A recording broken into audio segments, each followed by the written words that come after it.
है ना, इसलिए हम ये काम नहीं करते और क्या करो। भैंस तो तुमसे चलवाएंगे नहीं, दुकान तुमसे चलवानी नहीं, हमें पॉलिटिक्स हमें तुमसे करानी नहीं है। एसएसपी को फोन किया ना, उठा, तुम्हारा नहीं उठेगा, थानेदार का नहीं उठेगा, लाट साहब है।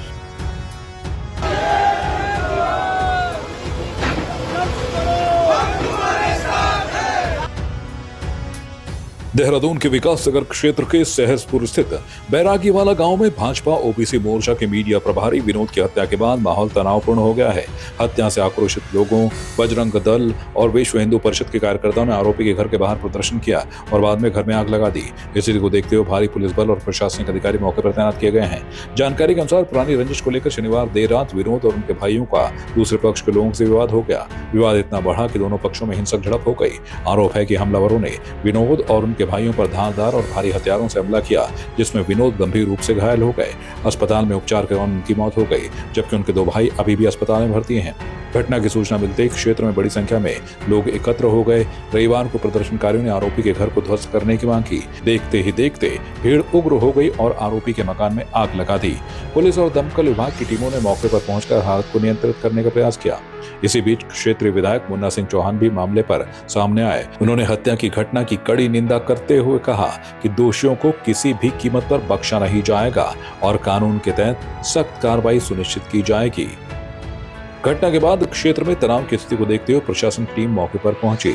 स्थानीय लोगों, हिंदूवादी नेताओं और ग्रामीणों ने आरोपी के खिलाफ जमकर प्रदर्शन किया। तनाव को देखते हुए क्षेत्र में सुरक्षा व्यवस्था कड़ी कर दी गई है। पुलिस, पीएसी और आसपास के थानों का अतिरिक्त बल तैनात किया गया है। प्रशासन लोगों से शांति बनाए रखने और अफवाहों पर ध्यान न देने की अपील कर रहा है।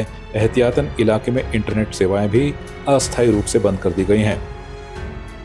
कल रात से इस बात को कह रहा हूँ कि गुंडागर्दी और दरिंदगी का जो नृशंस हत्या की उस नौजवान को, मेरे पार्टी का पदाधिकारी भी था, और इस युवक की जिस दरिंदगी के साथ हत्या की गई, उनको बख्शा नहीं जाएगा।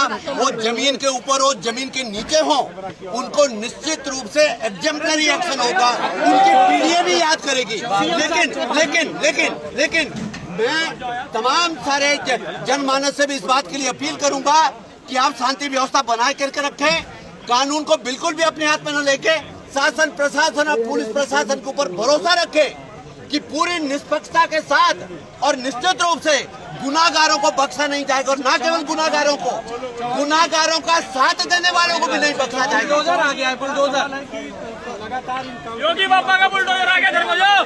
मैं क्या कह रहा हूँ, कानून के हाथ जहाँ तक जा सकते हैं, कानून के अंदर जहाँ तक भी जो भी कार्रवाई संभव होगी, शासन, प्रशासन, पुलिस वो सब कार्रवाई करेगी। सीएम साहब का क्या कहना है? देखिए, सीएम साहब दृढ़ संकल्पित है प्रदेश में कानून व्यवस्था को बनाए रखने के लिए, और किसी भी कीमत पर हम गुंडा एलिमेंट को प्रश्रय नहीं दे सकते जो ड्रग ट्रैफिकिंग के नाम पर, नशा का कारोबार के नाम पर और गुंडागर्दी के गिरोह बना करके जिस प्रकार से नौजवान के घर में घुस करके मॉब लिंचिंग करके उसकी नृशंस हत्या कर दी, तो न केवल हत्या करने वाला बल्कि हत्या करने वालों का साथ देने वाले सब लोगों को भी सबक सिखाने का काम, एग्जेम्पलरी एक्शन उनके खिलाफ होगा ताकि उनकी पीढ़ी में याद रहे।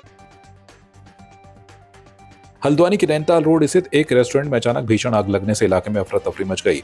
आग इतनी तेज से फैली कि कुछ ही देर में पूरे परिसर को अपनी चपेट में ले लिया।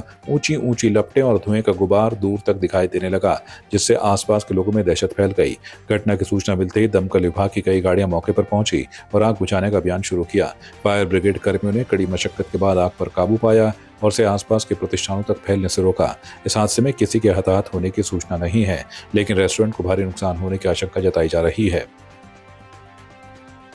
सर, हमको जैसे ही सूचना मिली है आग लगने की कि MVPG कॉलेज के पास में आग लगी है, तो तत्काल प्रभाव से हमारे वाहन जो है वहाँ से रवाना हुआ और मौके पर पहुँच के आग को बुझा दिया है। किस तरीके का नुकसान हुआ है सर? नुकसान इसमें थोड़ा ये दीवार के साथ जो लकड़ी है वो जली है और एक AC भी जला है, कुछ वायर भी जली हैं।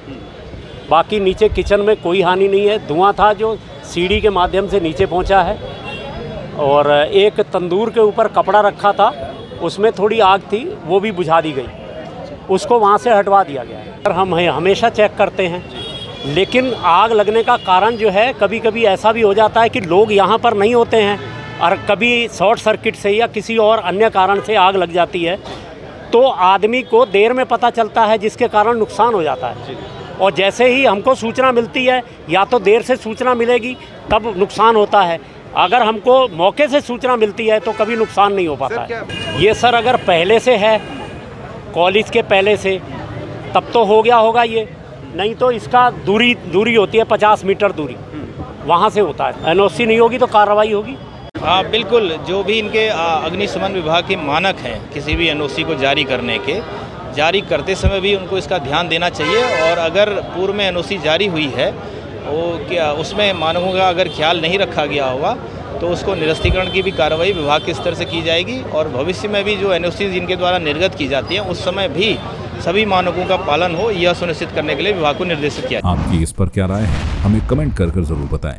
इसके साथ ही आप हमारे YouTube चैनल को सब्सक्राइब कीजिए। आप हमें Facebook, Instagram, Twitter पर फॉलो भी कर सकते हैं। और संवाद 365 के साथ एक क्लिक में जुड़ने के लिए डाउनलोड कीजिए संवाद 365 ऐप।